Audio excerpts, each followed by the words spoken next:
আমাদের বাংলাদেশে নবীর বিরুদ্ধে কথা বলে, আল্লাহর নাকি আগামাতা নেই, আল্লাহর বলে আগামাতা নেই, এইরকম কথা আবুল সরকার বলে। আর বাংলাদেশের কিছু সুশীল বুদ্ধিজীবী তার কে আবার পক্ষ নেই। আল্লাহর কোরআনের রাষ্ট্র কায়েম হলে একটা নাস্তিকও বাংলার জমিনে থাকবে না। ধরে কোন কথা লিখতে, তুই ইসলাম মানিস না তুই থাক, তুই আল্লাহ মানিস না তুই থাক, কিন্তু আল্লাহ ইসলাম মানিস না, আবার ইসলাম আল্লাহর বিরুদ্ধে কথা বলবি, মানিস না থাক। বিরুদ্ধে বলার তো কোনো অধিকার নাই। দরকার আছে নাকি? আবু জাহেল বলতে যাও, বাক্কার তোমার নবী আমারে কইল আজকে রাত্রেবেলা বাইতুল মুকাদ্দাসে গিয়ে 2 রাকাত নামাজের ইমামতি করেছে, সেখান থেকে 7 আসমান পাড়ি দিয়ে আল্লাহর আরশে গেল। আল্লাহ নাকি তোমার নবীকে 5 ওয়াক্ত নামাজ দিল। আবু বকর শোনো, আমি জীবনে 2 বার বাইতুল মুকাদ্দাসে গেছি, যেখানে যাইতে লাগে 30 দিন, আসতে লাগে 30 দিন। আর তোমার নবী কইল আজকে রাত্রে বেলায় নাকি বাইতুল মুকাদ্দাসে নামাজ পড়াইছে। এখন বল আবু বকর, এই কথাকে বিশ্বাস করা যায়? আবু বকর মুস্কি হাসিতে বলেন, আবু জেহেল এই কথা যদি আল্লাহর নবী বলে থাকে তাহলে একদিন তো মিথ্যা বলে নাই। আবু জেহেল কয়, আমার সকালটাই মাটি রে, আমার সকালটাই কি হলো, মাটি হয়ে গেল। আমাকে একজন বলতে হুজুর আপনাকে যে সবচাইতে ওস্তাদ তার যে ফাঁসি হবে আপনি জানেন? মানে আল্লামা সাইদি হুজুর ব্যাপারে আমাকে তিরস্কার করতেছে হাসিনার সময়, যে হুজুর সবচাইতে বড় হুজুরের যে ফাঁসি হবে আপনি জানেন? তখন আমি হাত ধরে বললাম চলো চা খাই।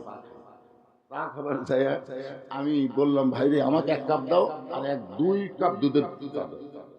তখন আমি বলে, হুজুর 2 কাপ কেন?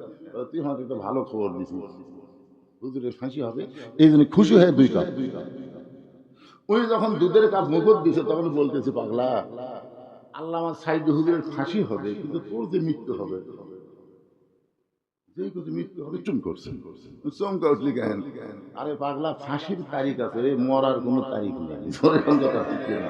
আপনারা বলেন তো ফাঁসির তারিখ নাই, যে অমুক তারিখে ফাঁসি হবে রাত 12টায়। দেখবেন ফাঁসির আগে নামাজ পড়া, রোজা করা, তওবা করা, কান্নাকাটি করা সব কিছু করে তারপরে ফাঁসির দড়ি যখন গলার দিবি তখন আবার কলমা শাহাদত, কলমা তাইবা পড়তে পড়তে ফাঁসি কার্যকর হবে।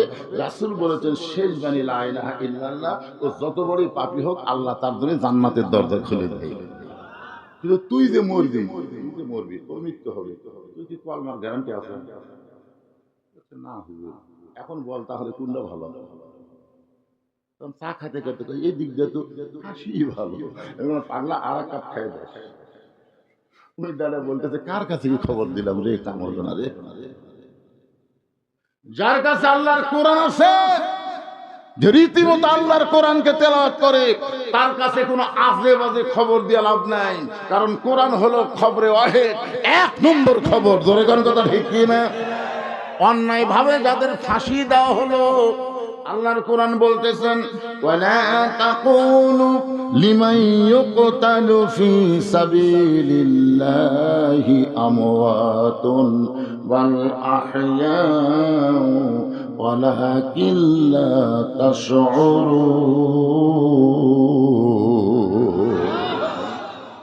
আপনার বলেন তো এই খবর আমাদের কাছে আছে না নাই? তার মানে কি বুঝলেন?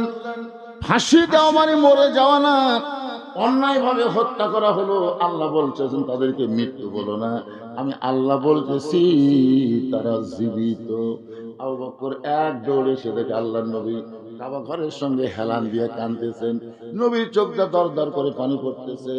আবু বকরের হাতে একটা পাগড়ি ছিল, ওই পাগড়ি দিয়ে নবীর চোখের পানি মুছে দিয়ে বলে, ইয়া রাসূলুল্লাহ আজকে আবার জীবনের সবচাইতে বড় খবর, আজকে আপনার জীবনের সবচাইতে বড় খবর, আপনি নাকি আল্লাহর আরশে গেছিলেন, আপনি নাকি আল্লাহর কাছে গিয়ে 5 ওয়াক্ত নামাজ পাইছেন।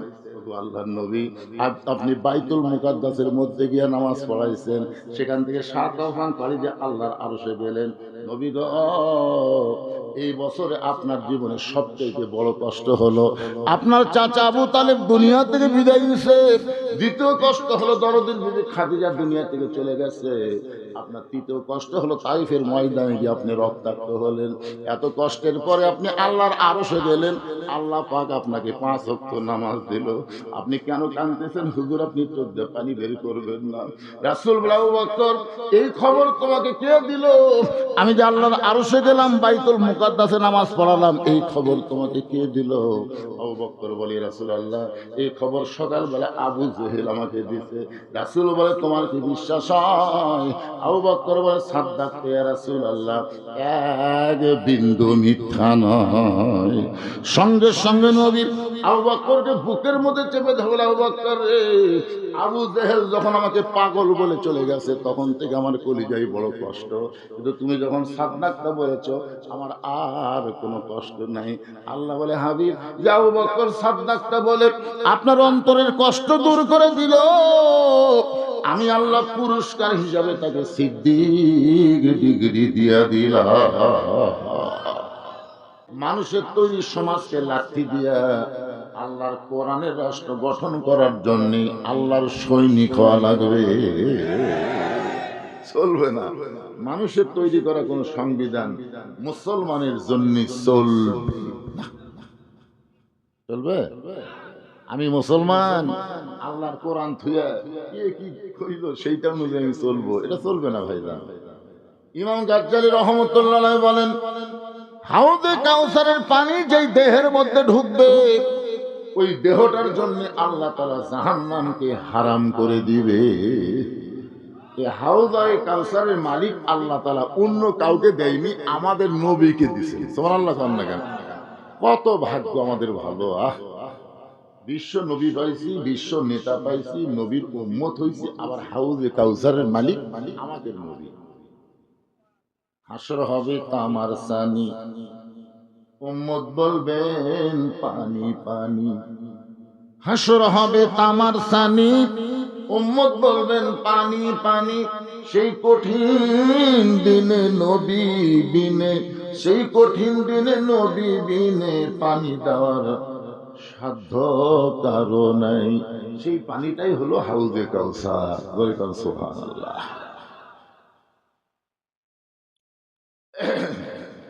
আল্লাহ বলতেছেন, ইন্না আতাইনাকাল কাউসার, নিশ্চয় আপনাকে কাউসার দেওয়া হলো। এই সূরার একটা শান নজুল আছে, মানে কি প্রেক্ষিতে আল্লাহ তাআলা এই কাউসার নাজিল করেছে, এর উপর একটা শান নজুল হচ্ছে। আল্লাহ তাআলা আমাদের নবীকে 8টা সন্তান দিয়েছিলেন। জোরে বলেন কয়টা? 8টা। তার মধ্যে 4টা হলো ছেলে আর 4টা হলো মেয়ে। মেয়ে 4টার নাম সকলেই বলবার পারে, কিন্তু ছেলে 4টার নাম অনেকেই জানে না, অনেক বক্তারাও জানে না। মানে ওই তো মারা গেছে, একটা গুরুত্ব দেয়নি। কিন্তু আল্লাহ দিছিল কয়টা? 8টা। জোরে বলেন কয়টা? তার মধ্যে 7টা সন্তান একটা বিবির পেট থেকে দিয়েছে, 7টা হয়েছে যে বিবির পেট থেকে, তার নাম হলো খাদিজাতুল কুবরা। উম্মাহাতুল মুমিনিন মা খাদিজার পেট থেকে নবীর মাধ্যমে আল্লাহ 7টা সন্তান দিয়েছে। জোরে কোন কয়টা?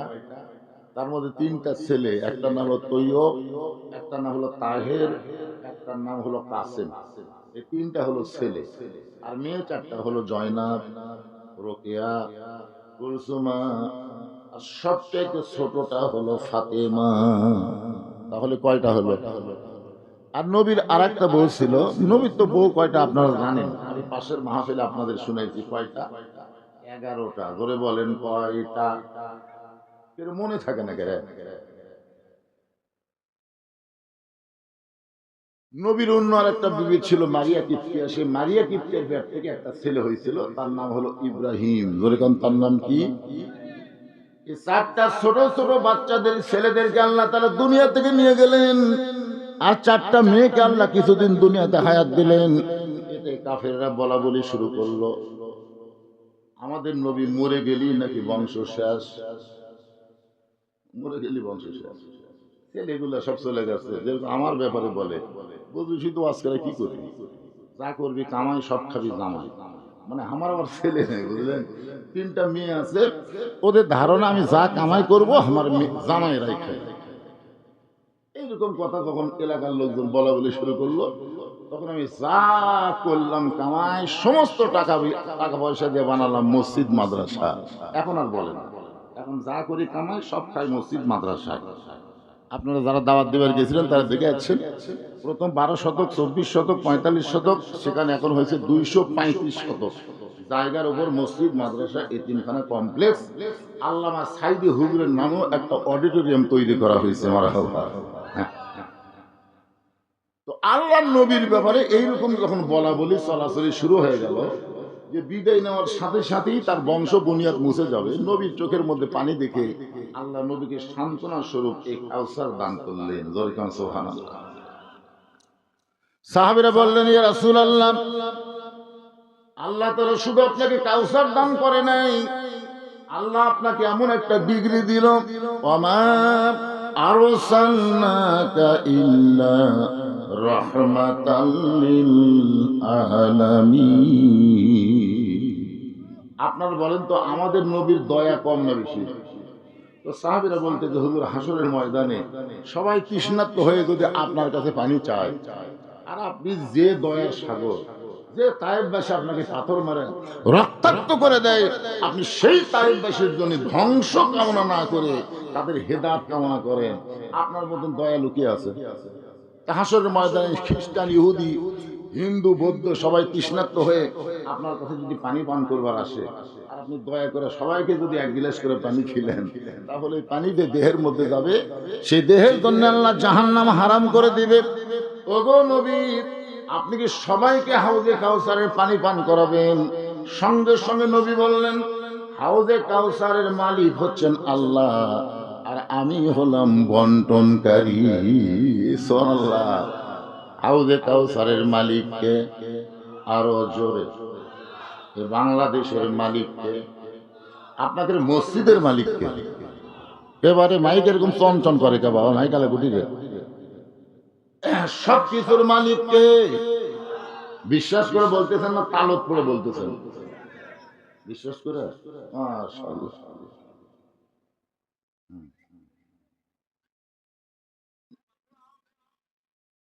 মাইকটা ভিতরে বেশি চ্যানচ্যান করতেছে বাবা, ভিতরে বাইরের দিকে দেখো তো আওয়াজ হচ্ছে কিনা। হ্যাঁ, ভিতরে এত জোরে দিও না, কামত বাড়ি লাগে। একটু মনোযোগ দিয়ে কথাগুলো শুনবেন। আল্লাহ নবী বললেন, আল্লাহ হচ্ছেন হাউজে কাউসারের মালিক, আর আমি হলাম বন্টনকারী। আল্লাহ তাআলা আমাকে নির্দেশ দিয়েছেন, ফাসাল্লি লিরাব্বিকা ওয়ানহার, যারা নামাজ আর কুরবানি তারাই পান করবে হাউজে কাউসারের পানি। হাউজে কাউসারের পানি পাবার গেলে, পান করবার গেলে 2টা আমল থাকা লাগবে। কয়টা? একটা হলো আল্লাহর নামাজ, ফাসাল্লি লিরাব্বিকা, আর একটা হলো ওয়ানহার। একটা হলো নামাজ, একটা হলো কুরবানি। এই 2টা আমল যারা একসঙ্গে করবে, আল্লাহ তাদেরকে নবীর মাধ্যমে পান করাবে হাউজে কাউসারের পানি।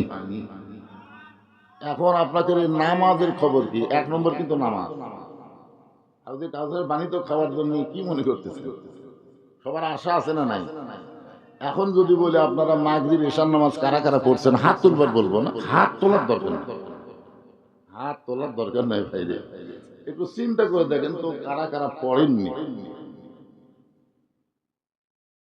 আপনার বিবেক হচ্ছে সবচাইতে বড় আদালত। এই জজ কোর্ট, হাইকোর্ট, সুপ্রিম কোর্ট এগুলা কিন্তু আদালত না, অরিজিনাল আদালত হচ্ছে আপনার বিবেক। আপনার বিবেককে আপনি প্রশ্ন করেন যে মাহফিল আপনি ওয়াশরুম পাইছেন, এখান থেকে আপনি বাড়ি যাবার পারবেন, এই গ্যারান্টি দিবেন?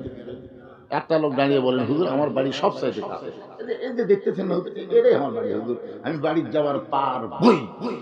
এইরকম একটা লোক দাঁড়িয়ে বলেন তো। তাহলে এখান থেকে সামান্য দূরে আপনার বাড়ি, সেই বাড়ি যাওয়ার যদি গ্যারান্টি আপনি দিবার না পারেন, তাহলে মাগরিব এশার নামাজ বাদ দিলেন কেন? কি জন্য বাদ দিলেন? যদি ফজরের আগে আপনাদের মৃত্যু হয়, এই পূর্ব পাথরিয়া মসজিদকে কেন্দ্র করে আজকের মাহফিল, আর মাসটাও হলো নামাজের মাস, মিরাজের মাস। ধরে কোন কথা ঠিক কিনা? হ্যাঁ, এই জন্য নামাজ, মিরাজ যা আছে সব নিয়ে আজকের আলোচনা হবে ইনশাআল্লাহ। মনোযোগ দিয়ে শুনবেন। এখন যুবকদেরকে আমি সাইজ করতে বলতেছি, বাবা যুবক, এই মুহূর্তে তোমরা নিয়ত করো যে আল্লাহ বাকি জীবনে একটা ওয়াক্ত নামাজ বাদ দিব না, ফজর থেকে নামাজ ধরবো। এই নিয়ত করা মাত্রই সারা জীবন যত নামাজ না পড়ার পাপ আছে আল্লাহ সব মাফ করে দিবে। এই নিয়ত কি করা যায় না? যারা নামাজ পড়ছি এরাই চিনবে। আরে পাগলা, আমি তো বুঝতে পারতেছি কারা কারা নামাজ না পড়ে ওয়াজ শুনতেছে। এক ইফতার মাহফিলে যাই দেখি একজনের রোজা নেই, বুঝলেন, 15-20 প্রকার ইফতার আইটেম করছে। ইফতার কমিটি সভাপতি আমাকে বলতেছে ভালো করে দোয়া করবেন হুজুর, হাজার হাজার টাকা খরচ করছে, হাজার হাজার টাকা খরচ করছে। এটা সভাপতির কথা। এই বললো না যে আমরা কষ্ট করে রোজা আছি, হুজুর ভালো করে দোয়া করবেন, এ কথা না, হাজার হাজার টাকা খরচ করছে। সাইড থেকে এখন খালি ঘড়ি দেখতেছে, বলতেছে হুজুর আজকে দিন লুটতেছে না, আজকের দিন এতই বড় হুজুর। এই কথা 3 বার যখন বলছে, আমি বললাম তুই আমার কাছে যে কাছে আইছে, আর কানে কানে ফিস করে বললাম তুই তো রোজা নাই। হুজুর আমি রোজা নাই, আপনি কেমনে জানলেন? আরে পাগলা, তোর চোপা দেখলে বোঝা যায়। আল্লাহ তাআলা রোজাদারকে 2টা সুসংবাদ, একটা হলো ইফতারের সময় আর একটা হলো আল্লাহর সঙ্গে দেখার সময়। জোরে কোন সুবহানাল্লাহ। তো ইফতারের সময় তো কোনো রোজাদার বিরক্ত হবে না, তুই বারবার ঘড়ি দেখিস আর এত বড় দিন এত বড় দিন, তো রোজাদার বলবে না। রোজাদারের জন্য ইফতার একটা কঠিন শান্তির সময়। জোরে কোন কথা ঠিক কিনা? তো এখানে মাগরিব এশার নামাজ না পড়া কারা ওয়াজ শুনতেছেন, কিছু কিছু বোঝা যাচ্ছে অবশ্য। তা আমি আর ওগুলো বুঝবার চাচ্ছি না। নিয়ত করেন, গ্যারান্টি নাই বাড়ি যাওয়ার, গ্যারান্টি নাই। আর আপনি মাগরিব এশা বাদ দেওয়া ওয়াজ শুনতেছেন, এত বড় সাহস কে দিল ভাই? হাউজে কাউসারের পানি যদি পান করতে চাই, 1 নম্বরের নাম হলো নামাজ। যেরকম 1 নম্বর কি? এই নামাজ আল্লাহ নবীকে কোথায় দিলেন? হজ দিলেন দুনিয়াতে, যাকাত দিলেন দুনিয়াতে, রমজানে রোজা দিলেন দুনিয়াতে, কিন্তু নামাজ আল্লাহ নবীকে দুনিয়াতে দেন নাই, নিয়ে গেছেন আল্লাহর আরশে। সুবহানাল্লাহ।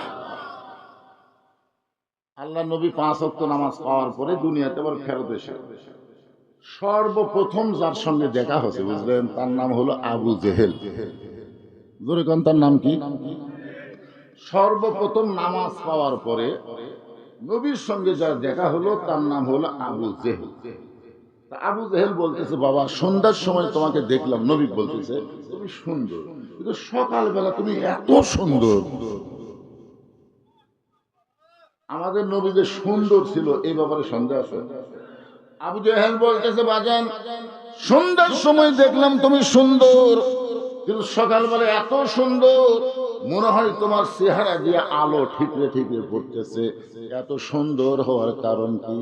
রাসূল বললেন, চাচা সন্ধ্যার সময় সুন্দর ছিলাম, আর সকালবেলা এত সুন্দর হওয়ার পিছনে কারণ হলো আজকে রাত্রিবেলা আমি কাবার পাশে ঘুমিয়েছিলাম। ফেরেশতা জিবরাইল আমাকে ঘুম থেকে চেতন করার পরে জমজমের কূপের পানিতে ওযু করায়া আমাকে বোরাকের পিঠে করে বাইতুল মুকাদ্দাসের ভিতরে আমি 2 রাকাত নামাজের ইমামতি করলাম। 2 রাকাত নামাজ পড়ানোর পরে 7 আসমান পাড়ি দিয়া আল্লাহর আরশে গেলাম। আল্লাহ পাক আমাকে 5 ওয়াক্ত নামাজ দিল। সেই নামাজ নিয়ে দুনিয়াতে ফেরত আইসা সর্বপ্রথম আপনার সঙ্গে আমার দেখা হলো। ওই যে রাতের বেলা আল্লাহর সঙ্গে আমি দেখা করেছি, মেরাজ করেছি। এই কারণেই হয়তো আমার চেহারার মধ্যে নূর প্রজ্বলিত হয়। আপনারা তো সুবহানাল্লাহ কইলেন, কিন্তু আবু জেহেল এই কথা শোনার পর আবু জেহেল বলে, নাউজুবিল্লাহ, আগে মনে করতাম তুমি আধা পাগল, এখন তো মনে হচ্ছে তুমি পুরা পাগল। এই কথা বলে যখন আবু জেহেল নবীর কাছ থেকে যাবার চাই, নবী বলেন, চাচা আপনি আমাকে 1000 বার পাগল বলেন, আমার কোনো সমস্যা নেই, কিন্তু আপনি পাগল বলে কোথায় যাবেন? বলে, অনেক দিন হলে আমি ইস্যু খুঁজতেছিলাম। ইস্যু সামনে নির্বাচনের আগে কোরআনের দলের বিপক্ষে বহু ইস্যু খুঁজবি। ধরে কোন কথা ঠিক কিনা? সেদিন একজন বলতে, হুজুর আপনারা 71 সালে কি করছেন হুজুর, জনগণকে ভুলে গেছে। আরে পাগলা, তোরা 2 দিনকার বাচ্চা রে, আমার যত চাচা ছিল, বাপ ছিল, দাদা ছিল, তাদেরকে আমি 71 সাল জিজ্ঞাসা করে বলতাম আপনারা কি স্বাধীনতা যুদ্ধের সময় কত বড় ছিলেন? আমার এক দাদা আমার হাতে, তুই ছোট মানুষ, তুই বুঝিস কিসের স্বাধীনতা? ওটা তো গন্ডগোলের বছর। আমি আমার এলাকায় একটা মুরব্বীর মুখে শুনিনি যে স্বাধীনতার বছর, সবাই কয় গন্ডগোলের বছর। আসলে স্বাধীন হয়নি তো, স্বাধীনতার নামে বাংলাদেশ ভারতের অধীন হয়ে গেছে। ধরে কথা কন না কেন ভাই, স্বাধীন হয়েছে।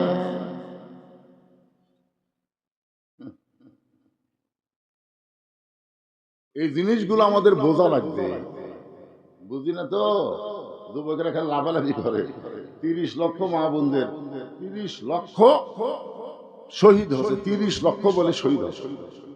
আচ্ছা 30 লক্ষ যদি শহীদ হয়, 68,000 গ্রামে কত করে পড়তেছে? প্রতি গ্রামে কত করে পড়তেছে?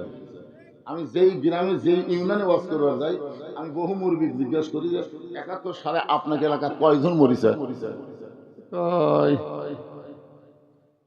আমার তো জানা নাই।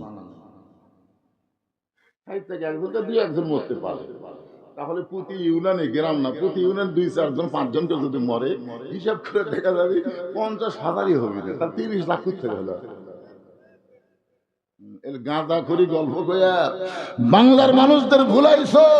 আগামীতে কোরআন যখন সংসদে যাবে, এই বাংলাদেশের কোনো গাঁজা খুরি গল্প চলবে না। বলে কোন কথা ঠিক কিনা? এই জন্য আল্লাহ বলেছেন, ইয়া আইয়ুহাল্লাযীনা আমানুত্তাকুল্লাহা ওয়া কুনু মা'আস সাদিকিন।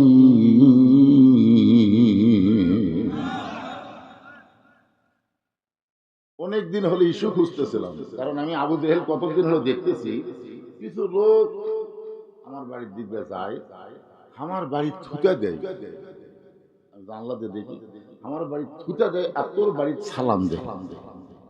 কিছুদিন আমি দেখতেছি আবু জেহেল বলতেছে যে আমার বাড়ির দিকে থুতা দেয় আর তোর বাড়ির সালাম দেয়। আমার অপমান করবে, তোর সম্মান করবে, তোর মতো মানুষ আমার এলাকার থাকবে।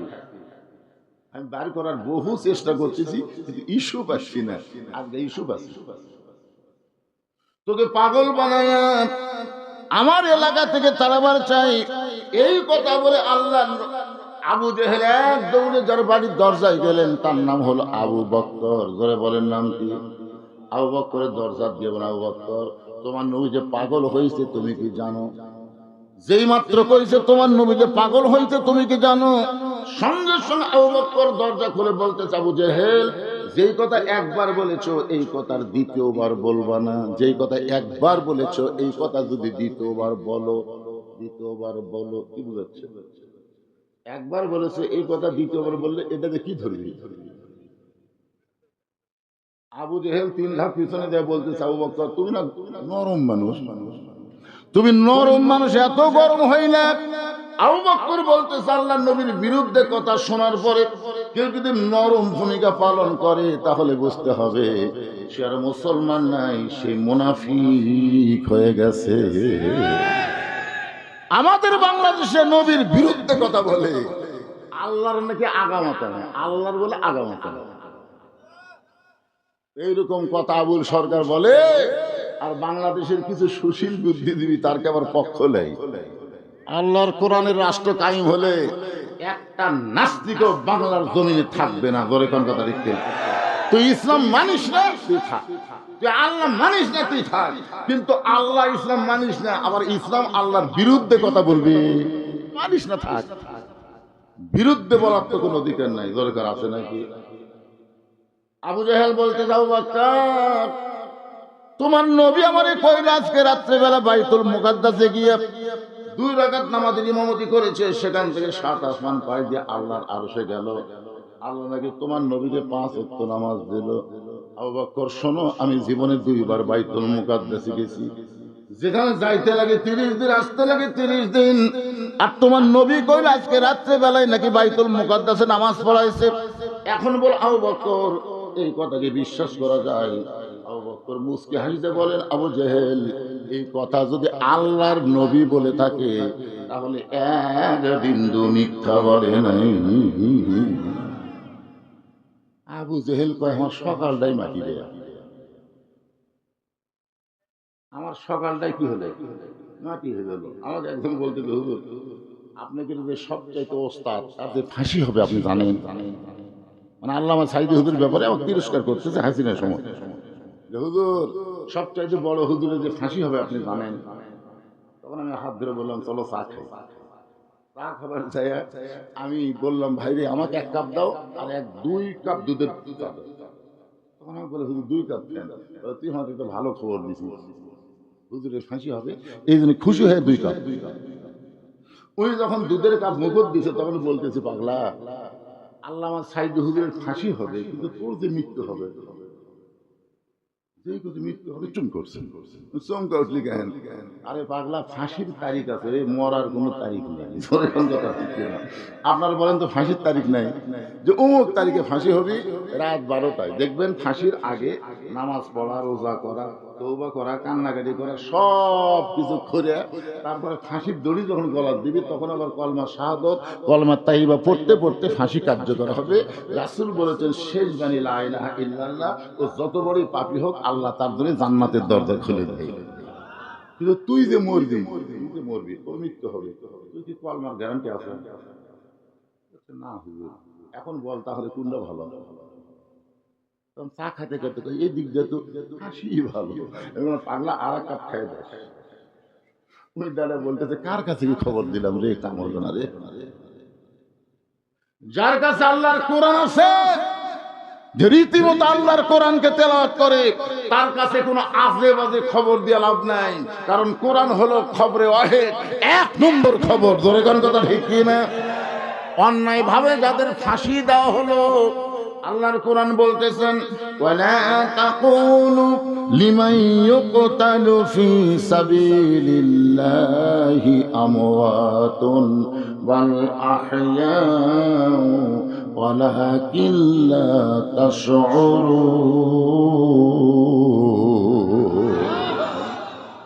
আপনার বলেন তো এই খবর আমাদের কাছে আছে না নাই? তার মানে কি বুঝলেন? ফাঁসি দেওয়া মানে মরে যাওয়া না, অন্যায় ভাবে হত্যা করা হলো। আল্লাহ বলতেছেন তাদেরকে মৃত্যু বলো না, আমি আল্লাহ বলতেছি তারা জীবিত। আবু বকর এক দৌড়ে এসে দেখে আল্লাহর নবী কাবা ঘরের সঙ্গে হেলান দিয়ে কাঁদতেছেন, নবীর চোখটা দর দর করে পানি পড়তেছে। আবু বকরের হাতে একটা পাগড়ি ছিল, ওই পাগড়ি দিয়ে নবীর চোখের পানি মুছে দিয়ে বলে ইয়া রাসূলুল্লাহ আজকে আমার জীবনের সবচাইতে বড় খবর, আজকে আপনার জীবনের সবচাইতে বড় খবর, আপনি নাকি আল্লাহর আরশে গেছিলেন, আপনি নাকি আল্লাহর কাছে গিয়ে 5 ওয়াক্ত নামাজ পাইছেন। আল্লাহর নবী আপনি বাইতুল মুকাদ্দাসের মধ্যে গিয়ে নামাজ পড়াইছেন, সেখান থেকে 7 আসমান পাড়ি দিয়ে আল্লাহর আরশে গেলেন। নবী গো এই বছরে আপনার জীবনে সবচেয়ে বড় কষ্ট হলো আপনার চাচা আবু তালেব দুনিয়া থেকে বিদায় নিয়েছে, দ্বিতীয় কষ্ট হলো দরদের বিবি খাদিজা দুনিয়া থেকে চলে গেছে, আপনার তৃতীয় কষ্ট হলো তাইফের ময়দানে গিয়ে আপনি রক্তাক্ত হলেন। এত কষ্টের পরে আপনি আল্লাহর আরশে গেলেন, আল্লাহ পাক আপনাকে 5 ওয়াক্ত নামাজ দিল। আপনি কেন কাঁদতেছেন হুজুর? আপনি চোখ দিয়ে পানি বের করবেন না। রাসূল বলে আবু বকর এই খবর তোমাকে কে দিল? আমি যে আল্লাহর আরশে গেলাম, বাইতুল মুকাদ্দাসে নামাজ পড়ালাম, এই খবর তোমাকে কে দিল? আবু বকর বলে রাসূলুল্লাহ এই খবর সকালবেলা আবু জেহেল আমাকে দিয়েছে। রাসূল বলে তোমার কি বিশ্বাস হয়? আবু বকর বলে সাদ্দাকতু ইয়া রাসূলুল্লাহ, এক বিন্দু মিথ্যা নয়। সঙ্গে সঙ্গে নবী আবু বকরকে বুকের মধ্যে চেপে ধরল, আবু বকর রে, আবু জেহেল যখন আমাকে পাগল বলে চলে গেছে তখন থেকে আমার কলিজায় বড় কষ্ট, কিন্তু তুমি যখন সাদ্দাকতা বলেছো আমার আর কোনো কষ্ট নাই। আল্লাহ বলে হাবিব যে আবু বকর সাদ্দাকতা বলে আপনার অন্তরের কষ্ট দূর করে দিল, আমি আল্লাহ পুরস্কার হিসাবে তাকে সিদ্দিক ডিগ্রি দিয়া দিলাম। চারিদিক থেকে সাহাবীরা আসা শুরু হয়ে গেল, এসে বলতেছি ইয়া রাসূলুল্লাহ আপনি নাকি বাইতুল মুকাদ্দাসে নামাজ পড়াছেন, আপনি নাকি 7 আসমান পাড়ি দিয়ে আল্লাহর কাছে গেছেন, আল্লাহ পাক নাকি আপনাকে নামাজ দিচ্ছে। আল্লাহ রাসূল বললেন তাহলে তোমরা সবাই বসো। সমস্ত সাহাবী যখন বসে গেছে আল্লাহ নবী তখন 5 ওয়াক্ত নামাজ, ফাস্তাল লিলি রব্বিকা, হাউজে কাউসার পাওয়া গেলে 1 নম্বর হলো নামাজ। সর্বসাকুল্যে নামাজ কয় ওয়াক্ত? এই আমার দিকে একটু তাকায় শোনেন, কয় ওয়াক্ত? 24 ঘন্টার মধ্যে 5টা সময় আল্লাহর পছন্দ। আর সেই 5 সময়ে আল্লাহ 5 ওয়াক্ত নামাজ আমাদের উপরে ফরজ করছেন। সর্বসাকুল্যে দিন রাতে কয় ঘন্টা? এই কথা বল না কেন, কয় ঘন্টা? এই 24 ঘন্টার মধ্যে 5টার সময় আল্লাহর পছন্দ। সূর্য উদয় হওয়ার আগে আল্লাহর 2 রাকাত ফরজ নামাজ, সে নামাজকে বলা হয় ফজরের নামাজ। আসলে আল্লাহ সর্বসাকুল্যে 17 রাকাত নামাজ নবীকে দিয়েছেন। কয় রাকাত? 17 রাকাত। এটা কিন্তু আল্লাহর দেওয়া নামাজ, খুব খেয়াল করবে। এর মধ্যে কিন্তু জুম্মা নাই। এই যুবকের, এই 5 ওয়াক্ত বাদ দেখালে জুম্মা মারো, এই জুম্মা কিন্তু এই 17-এর মধ্যে নেই। জুম্মা হচ্ছে দুনিয়ার নামাজ, আর 17 হচ্ছে আরশের নামাজ। জোরে বলুন সুবহানাল্লাহ। আজকে যেই নামাজগুলো ওয়াজ করা হবে, এই নামাজগুলো হচ্ছে আরশের নামাজ। জোরে কোন, কোন জায়গার নামাজ? এই জুম্মা পাটি, জুম্মা পাটি মসজিদ দোতলা করতেছে, কেউ দোতলা খেন বলে হুজুর এত মুসল্লি হয়, জায়গা হয় না। এত মুসল্লি হয় হুজুর, একতলা কাটে না, দোতলা করতেছে। তো দোতলায় যখন করতেছে, ফজরের খবর কি?